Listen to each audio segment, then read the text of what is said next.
এতগুলো হত্যা করবার পরেও আমি একজন আওয়ামী লীগকে পাই নাই, সাধারণ আওয়ামী লীগ যাদেরকে চিনি, তাদের মধ্যে অনুশোচনা বোধ যে আমরা 15 দিনে এরকম শত শত মানুষ মেরে ফেললাম, হাজারে হাজার ছেলে মেয়েকে আমরা পঙ্গু করে দিলাম, অন্ধ করে দিলাম, ন্যূনতম তাদের কোনো প্রায়শ্চিত্ত বোধ নাই। এটা না, বাংলাদেশ ভাবছে সেই বেগম জিয়ার দলের একজন যাকে মনমোহন সিং স্যালুট করছেন, আর তার দলের একজন ক্ষমতার জন্য অমিত শাহর কাছে এরকম মেরুদণ্ড বাঁকা করে বিকিয়ে দিচ্ছেন। মনে করি বাংলাদেশের যে বিএনপি, সেই বাংলাদেশের বিএনপিকে বাংলাদেশে রাখতে হলে, মানে গণমানুষের বুকের মধ্যে রাখতে হলে বিএনপির স্বার্থেই এখন আরেকটা নতুন দল হওয়া উচিত ছাত্রদের পক্ষ থেকে।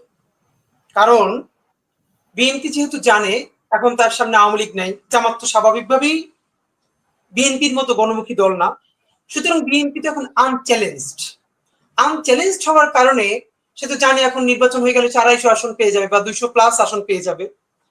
এই জন্য সে জনতার স্টেক, জনতার মুখের ভাষা, চোখের ভাষা না পড়ে সে নিজের পাওয়ারকে কিভাবে আরো বেশি সংহত করা যায় সেই চিন্তা করে কথা বলতে। সুতরাং যেই বিএনপি জিয়াউর রহমানের, যেই বিএনপি বেগম জিয়ার, সেই বিএনপি প্রতিদ্বন্দ্বিতা করার জন্য তো জামাত আছে, আরো অনেক দল আছে।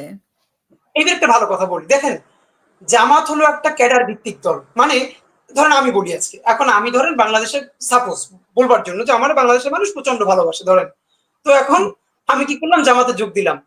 ভাই আমি জামাতে যোগ দিয়া আমি যদি জামাতের জাতীয় রাজনীতিতে আসতে চাই, কমপক্ষে আমারে আগামী 15 বছর জামাত, মানে এটা তো ওই যে ক্যাডার মানে পলিটিক্স যেভাবে হয়, আপনাকে প্রথমে এটা হতে হবে, তারপর ওটা হতে হবে, তারপর ওটা হতে হবে, এখানে তো আপনি পারবেন না।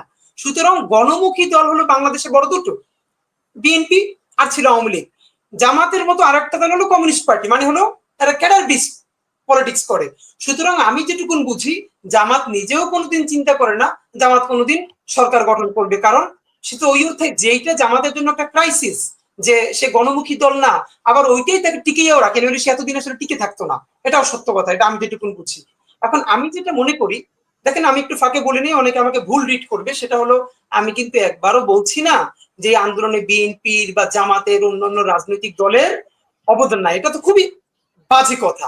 মানে এই মাঠটা তৈরি তো করেছে বিএনপি, জামাত থেকে বাংলাদেশের রাজনৈতিক দলরা। এই গাছটা, একটা গাছ একদিনে লাগালে হয় না, তারা চারা লাগিয়েছে, বীজ বপন করেছে, এইটার সর্বশেষ ফুলটা ফুটিয়েছে ছাত্ররা। আমরা জাস্ট যে কথাটা বলবার পক্ষে, এই শহীদদেরকে টানাটানি, এটাকে পলিটিসাইজ করবার যে কালচার, এইটা না বাদ দিয়ে এবং এই শহীদদেরকে আমরা ইউনিভার্সাল করে তুলি, যে এই শহীদরা সারা বাংলাদেশের, কারো দলের না, বিএনপিরও না, জামাতেরও না, ওই দলেরও না, এরা সারা বাংলাদেশের মানুষের। তাহলে এই জুলাই সারাদিন টিকে থাকবে। বাংলাদেশের মুক্তিযুদ্ধকে যেরকম আওয়ামী লীগ টানাটানি করতে করতে করতে করতে যা করছে, তো আমরা এই পলিটিসাইজ করলে আমাদের জুলাই এরকম হারায় যাবে। ওই জায়গার থেকে বলা, কারণ আমি নিজে দেখেছি শহীদ মিনারে যখন সর্বশেষ সমাবেশের আগে সমাবেশটা হলো ঢাকা বিশ্ববিদ্যালয়ে হামলার আগের দিন, আমি নিজে দেখেছি আমার ছাত্র দলের বন্ধুদেরকে, ছোট ভাইদেরকে, আমি যখন শহীদ মিনারে ঢুকি, ছাত্র দলের ছেলেরা কিভাবে শহীদ মিনার চতুর্দিকে ব্যারিকেড তৈরি করেছিল যাতে হামলা করতে না পারে ছাত্রলীগ। সুতরাং এগুলো তো আর বাজে কথা, এগুলো কেউ বললেও। আপনি বলেছেন যে বাহাউদ্দিন নাসিম, সে বলেছে যে যদি অন্যায় করে আওয়ামী লীগ তাহলে ক্ষমা চাইবে। দেখেন আপনি, শব্দটা হচ্ছে যদি অন্যায় হয়, এর মানে হলো আওয়ামী লীগ ফিল করতেছে না, মানে এখনো তারা অন্যায় করছে কিনা এটা নিশ্চিত না, যদি হয়। এবং তাদের বডি ল্যাঙ্গুয়েজ দেখেন, সেটা তো শেখ হাসিনার একটা বক্তব্যও তো আমরা পাইনি যে উনি এটা বলছে যে আমরা অন্যায় করেছি। আপনার আফসোস কি জানেন, দেখেন আওয়ামী লীগ করলে হয় কি, মানুষের ন্যূনতম, মানে একটা সময় বাংলাদেশে আমাদের এলাকায় খুব মজা করে বলতে পারতা তুই কি মানুষ না আওয়ামী লীগ। আসলে এই কথাটা যেহেতু সিগনিফিক্যান্ট, এটা তখন বুঝি নাই। আওয়ামী লীগ করলে যেটা হবে, আবার ন্যূনতম মোরাল গ্রাউন্ড ভেঙে যাবে, আপনি মানুষ হয়ে বাঁচতে পারবেন না। কারণ এতগুলো হত্যা করবার পরেও আমি একজন আওয়ামী লীগকে পাই নাই, সাধারণ আওয়ামী লীগ যাদেরকে চিনি, তাদের মধ্যে অনুশোচনা বোধ যে আমরা 15 দিনে এরকম শত শত মানুষ মেরে ফেললাম, হাজারে হাজার ছেলে মেয়েকে আমরা পঙ্গু করে দিলাম, অন্ধ করে দিলাম, ন্যূনতম তাদের কোনো প্রায়শ্চিত্ত বোধ নাই। এটা এটা সাইক, মানে এটা প্যাথোলজি, এটা আপনি অসুস্থতা, এটা আপনি চিন্তা করতে পারবেন না। সুতরাং এদের কথা তো বলে লাভ নাই। আমি আপনাকে ফাঁকে একটা গল্প মনে করে দিতে চাই, সেটা হলো দেখেন বেগম জিয়া 2014 সনে সম্ভবত নির্বাচনের আগে আগে, তখন উনি শেখ হাসিনাকে একদিন মনে করিয়ে দিলেন যে লেন্দুক দর্জির কথা ভুলে যাবেন না। আমার খুব মনে আছে, লাইভে আমি দেখছিলাম অনার্স ফার্স্ট ইয়ারে পড়ি তখন সম্ভবত। লেন্দুক দর্জির কথা আপনারা নিশ্চয়ই জানেন যে সিকিমে ভারতের সাথে তাবেদারি করে সিকিমকে ভারতের হাতে বিক্রি করে দিয়েছে।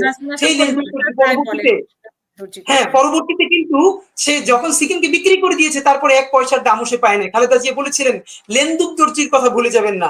দেখেন এই খালেদা জিয়া হচ্ছে বাংলাদেশের সেই সার্বভৌমত্বের প্রতীক। আপনি ভাবেন 3 বছর আগে না 2 বছর আগে শেখ হাসিনা হঠাৎ করে ইন্ডিয়ার একটা মিটিং এ গেল। আপনাদের মনে থাকবার কথা, শেখ হাসিনাকে রিসিভ করতে আসলো প্রতিমন্ত্রী মর্যাদার একজন, অখ্যাত, কেউ জানে না, এবং প্রধানমন্ত্রী তো প্রশ্নই আসে না, ইভেন একজন ফুল মন্ত্রীও না। আর সেইখানে বেগম খালেদা জিয়া হচ্ছেন সেই সার্বভৌমত্বের প্রতীক।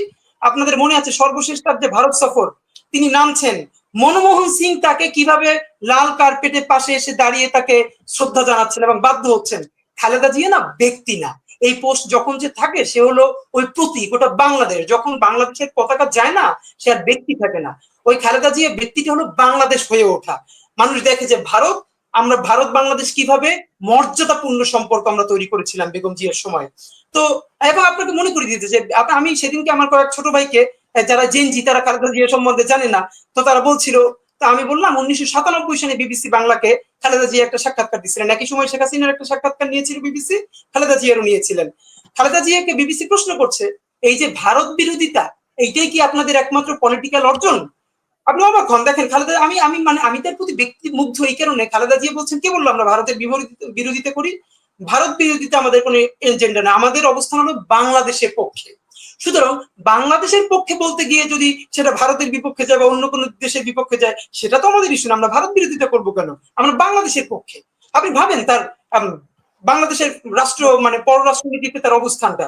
সেই বিএনপির কেউ যদি অমিত শাহর কাছে তার কোমরটা, তার মেরুদণ্ডটা এরকম নুইয়ে দেয়, ওইটা কিন্তু ব্যক্তি না। বাংলাদেশ ভাবছে সেই বেগম জিয়ার দলের একজন, যাকে মনমোহন সিং স্যালুট করছেন, আর তার দলের একজন ক্ষমতার জন্য অমিত শাহর কাছে এরকম মেরুদণ্ড বাঁকা করে বিকিয়ে দিচ্ছেন। এটা তো আমাদের জন্য লজ্জা। এই কারণ বিএনপি তো, বাংলাদেশ হলো, আমি সবসময় বলি বিএনপি হলো সংসারের বড় ছেলে। সংসারের বড় ছেলে সব থেকে বেশি সবার জন্য কষ্ট করবে, এরপরে সবার বেশি বকা শুনবে। তো বিএনপি হলো সেই বড় ছেলে, সে সব থেকে বেশি কষ্ট করে, ক্ষমতাও সেই আসে, এবং আমার তাদের কাছে প্রত্যাশাও বেশি। এই জন্য তো আমরা তাদের ব্যাপারে কথাবার্তা বেশি বলি।